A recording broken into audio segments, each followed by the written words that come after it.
Interpellé depuis mars 2021, le ministre de l'Enseignement supérieur et de la Recherche n'a jamais répondu. En tout cas, c'est ce que nous apprend le député Jerry Timma sur sa page Facebook. Selon le député, sur 8 ministres interpellés depuis 2020 sur certaines actions de leur département, tous ont répondu, sauf le prof Ouattaba. Nous sommes les députés qui interpellent le plus le gouvernement, sur tous les sujets. Nos ministres ne sont pas habitués aux interpellations et mettent parfois du temps à répondre. On relance parfois, en passant par le Premier ministre. À la fin, tous ont répondu, c'est bien pour la démocratie. Tout, sauf un, le ministre de l'Enseignement supérieur et de la Recherche, a posté Jerry Timma sur sa page Facebook.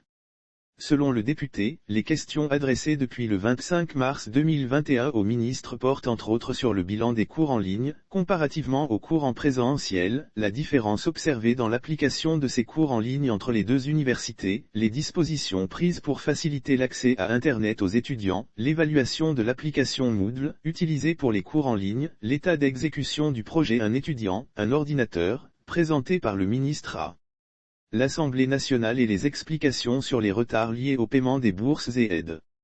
Il me semble donc qu'à l'époque ces questions étaient pertinentes et méritaient une réponse pour situer l'opinion. Le ministre de l'Enseignement supérieur, contrairement à tous ses autres collègues, a choisi de ne pas y répondre. Et je déplore cet état de fait. Pour moi, le développement est la capacité dont dispose un peuple d'affronter ses problèmes, ensemble dans sa diversité.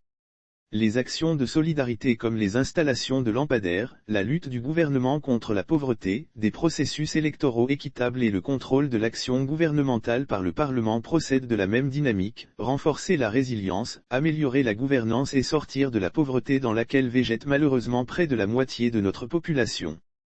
Tous les choix comptent, toutes les actions comptent, poursuit le député. Rappelons que conformément à l'article 96 de la Constitution togolaise, et les articles 123 et 124 du règlement intérieur de l'Assemblée nationale, les ministres ont l'obligation de répondre aux questions des parlementaires dans le mois qui suit leur transmission.